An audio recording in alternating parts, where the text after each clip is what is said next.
News देश और दुनिया की बड़ी खबरों पर है हमारी पैनी नजर। तो आइए नजर डालते हैं आज की बड़ी खबर पर।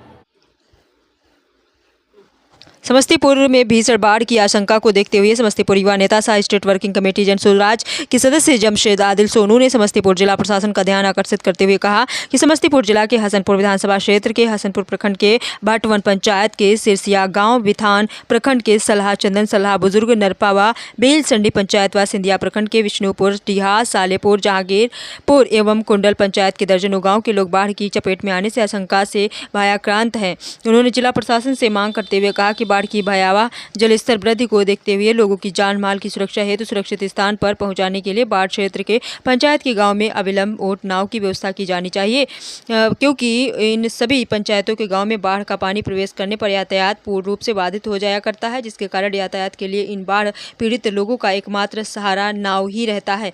जमशेद आदिल ने कहा कि 56 सालों के रिकॉर्ड को तोड़ते हुए नेपाल के द्वारा लाखों क्यूसेक पानी छोड़ने से बाढ़ प्रभावित क्षेत्र के लोग काफी दहशत में हैं। उन्होंने कहा कि सीमावर्ती क्षेत्र के कोसी, कमला, बागमती, करेह नदी में लगातार जलस्तर वृद्धि से लोग भयाक्रांत होते जा रहे हैं और बाढ़ पीड़ित मदद के लिए समस्तीपुर जिला प्रशासन को टकटकी निगाहों से देख रहे हैं। तो आइए देखते हैं पूरी रिपोर्ट राजेश कुमार के साथ। कहना है सही लोग, सही सोच, सामूहिक प्रयास। तो अभी जो राज्य कार्यकारिणी की घोषणा हुई, स्टेट वर्किंग कमेटी की जो घोषणा हुई जनसुराज में, उसमें हमको भी स्थान दिया गया। इसके लिए मैं प्रशांत किशोर जी का और पूरी जनसुराज टीम का बहुत बहुत धन्यवाद करता हूं और बहुत बहुत आभारी हूं कि हमें उस लायक समझा गया कि हम स्टेट वर्किंग कमेटी में काम कर सकते हैं। इससे पहले मैं जिला सचिव के पद पर हूँ यहाँ अभी समस्तीपुर में जनसुराज में।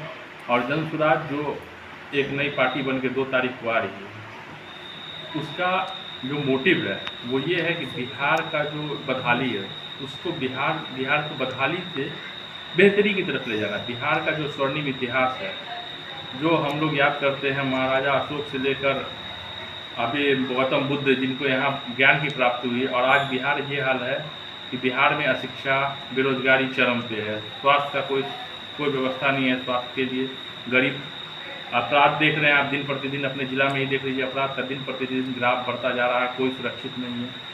इन सब बदहाली से दूर करने के लिए एक नई उम्मीद की किरण, जिसको जनस्वराज के रूप में हम लोग देख रहे हैं, कहीं न कहीं विकल्प की ओर ये पार्टी रहेगी। बिल्कुल बिल्कुल, अभी विकल्प है। और सबसे बड़ी बात है, हम लोग 2025 के विधानसभा में 243 सीट पे चुनाव लड़ रहे हैं। जैसा कि प्रशांत का भी कहना है, 243 सीट पे लड़ेंगे। और हम आशा करते हैं कि बिहार के जितने भी युवा, बुजुर्ग, गरीब, शोषित, सब हम लोग के साथ कदम से कदम मिला के चलने का काम करेंगे। प्रशांत के साथ कदम से कदम मिला के चलने का काम करेंगे, ताकि बिहार के एक नए भविष्य का निर्माण किया जा सके, जहाँ कोई बेरोजगार ना हो, जहाँ रोजगार की तलाश में हमें पलायन ना करना पड़े, जहाँ शिक्षा के लिए हमें पलायन ना करना पड़े, रोड अपराध कम हो, लोग सुरक्षित महसूस करें, ये सब है। जमशेद जी, ऐसा भी चर्चा है कि 2025 जो विधानसभा चुनाव है उसके लिए आप जोरों से तैयारी कर रहे हैं। तैयारी है, अब पार्टी है, पार्टी में हम जुड़े हुए हैं, पार्टी देखते हैं, टिकट के लिए दावेदार हम हैं, बिल्कुल हैं। हम 2025 में चुनाव लड़ना चाहते हैं हमारी नगर से, और अगर पार्टी टिकट देती है तो निश्चित तौर से चुनाव लड़ा जाएगा। दिन प्रतिदिन कोई ऐसा दिन नहीं होता, आप तो पत्रकार बन हुए, आपको भी पता होगा, कोई ऐसा दिन नहीं होता जिस दिन यहाँ पे हत्या, लूट, डकैती, फिरौती आम हो चुका है बिहार में। कहते थे कि 90 के दशक में जंगल राज है, बट हम लोग तो 90 के दशक में हमारा सोच समझ उतना हम समझदार नहीं थे, लेकिन आज जो देख रहे हैं तो हमको लग रहा है यही जंगल राज होता है। हमारे पड़ोस के ही कल्याणपुर प्रखंड में पड़ता है, यहीं पे जूट मिल है, वहाँ पे कुछ दिन पहले डॉक्टर जी साहब को गोली मार दी गई थी, जो ग्रामीण चिकित्सक थे, उनकी कल मौत हो गई। उससे पहले मार्केट में आप देखें, बेचू सेठ, उनको गोली मार के उनकी हत्या कर दी गई। लगातार हत्याओं का दौर है। ये सरकार बिल्कुल ही निरंकुश, अब इसके अपराधी यहाँ बेलगाम हो चुके हैं। किसी के हाथ में, यहाँ अभी नए एसपी आए थे, हम लोग को बड़ी उम्मीद थी कि ये जैसे पिछले एसपी का काम था तो अच्छा काम था, अपराध नियंत्रण थोड़ा था, लेकिन अभी सिर्फ शराब के पीछे परेशान है पूरे पुलिस, अपराधी के पीछे कोई नहीं है, पैसा आ रहा है, शराब के पीछे दौड़ते जाए।